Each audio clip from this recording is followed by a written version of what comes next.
Hello ladies, how are you?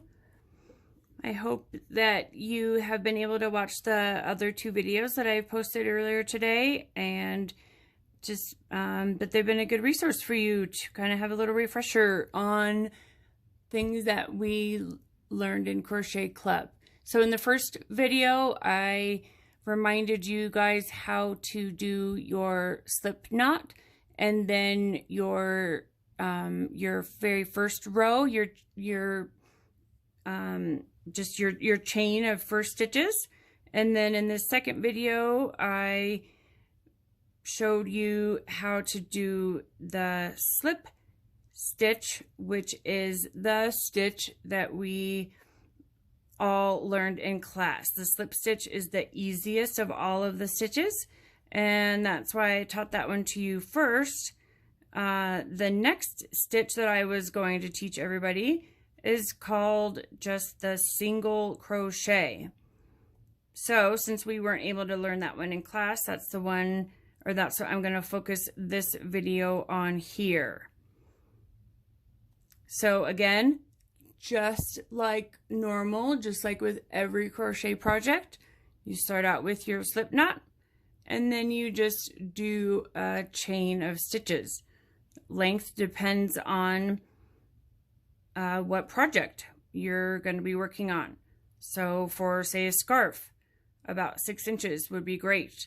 Or a baby blanket, maybe 2 or 3 feet would be great. Or a full-size blanket for your bed, maybe 5 or 6 feet wide. So anyways, your very first chain of stitches should be the width of your project. So for this, I'm just doing a sample. This is about, I don't know, 5 inches right here. Okay, so I'm going to show you how to do the single crochet. Sorry, my light is falling.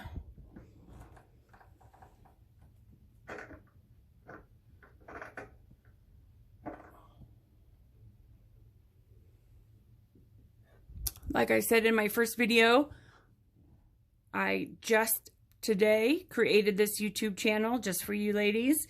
So I'm not a professional, nor do I have professional equipment.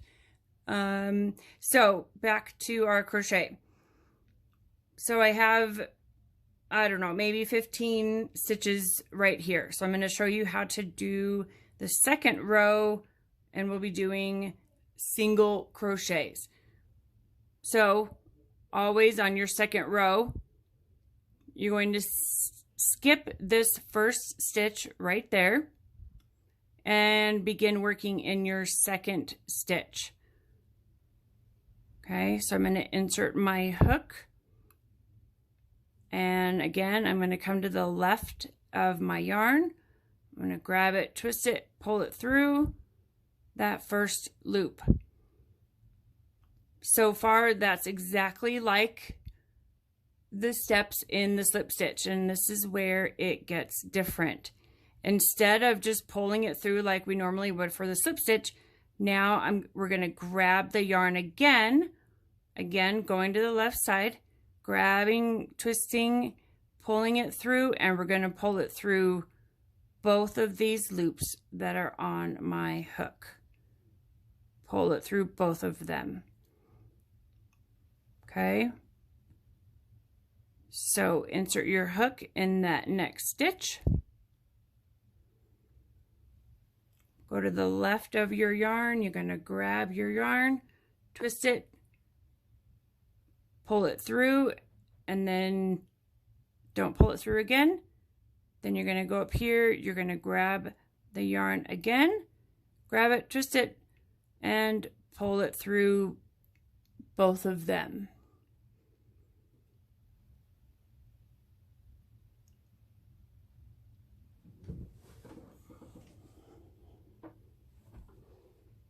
I just want to make sure that this is clear enough.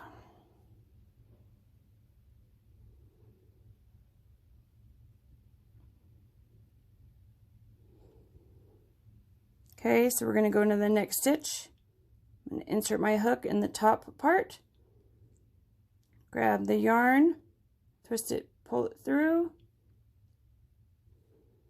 and grab the yarn again and twist it and pull it through again. Okay, and you can see how that second row is starting to form.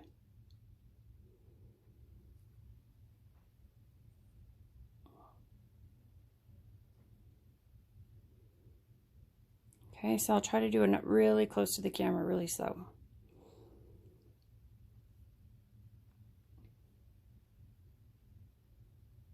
Okay, so I'm going to insert my hook.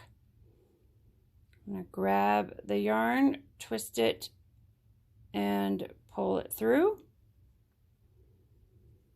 Okay, and then go to the yarn again, grab it, twist it, and pull it through both loops again.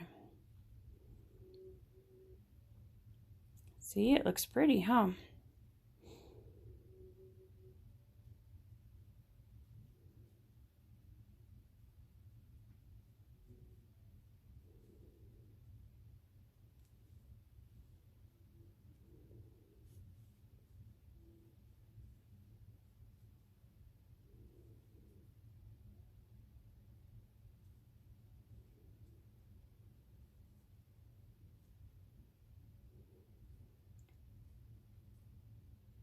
See, it's coming along.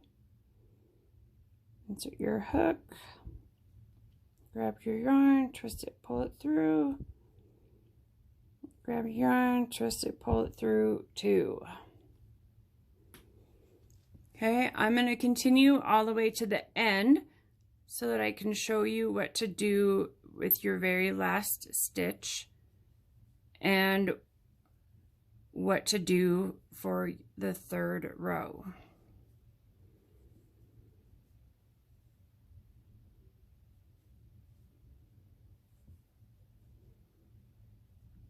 If this is too fast, you can always push pause, push play, or if you talk to your parents, they can help you go to your settings and you can change the speed of the video so that it will actually play at 50% or 75% of the normal speed.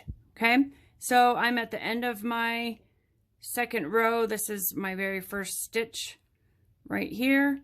So I'm going to crochet into it like normal. Just grab it, pull it through, grab this one, just grab it, pull it through two.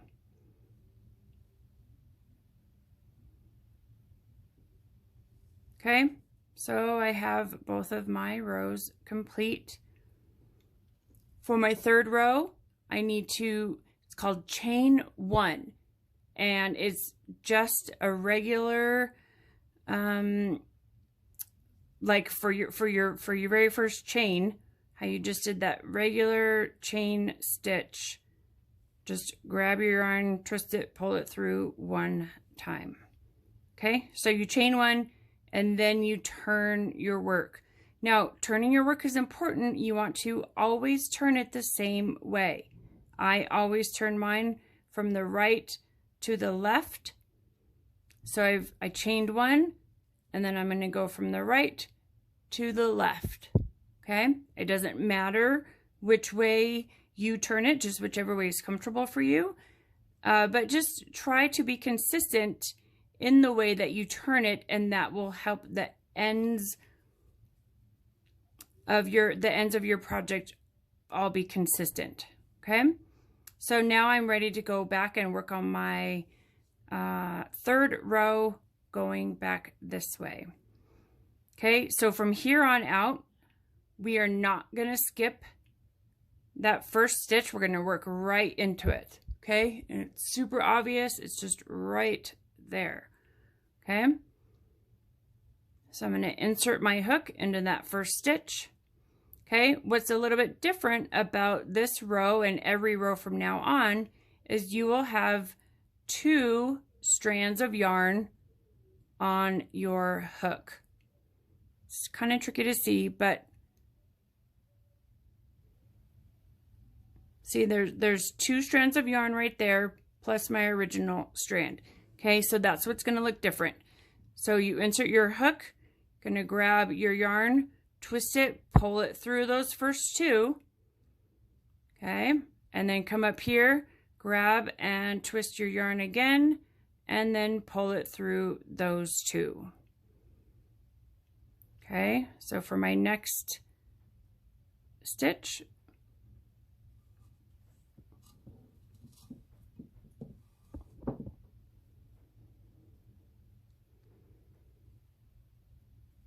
okay, I'm gonna go in the top. I've got my 2 strands right there on my hook. I'm gonna grab my yarn, twist it, pull it through both of those, and I'm gonna grab it again, twist it, and pull it through both of those. Okay, and you just continue with that all the way down the end of your row.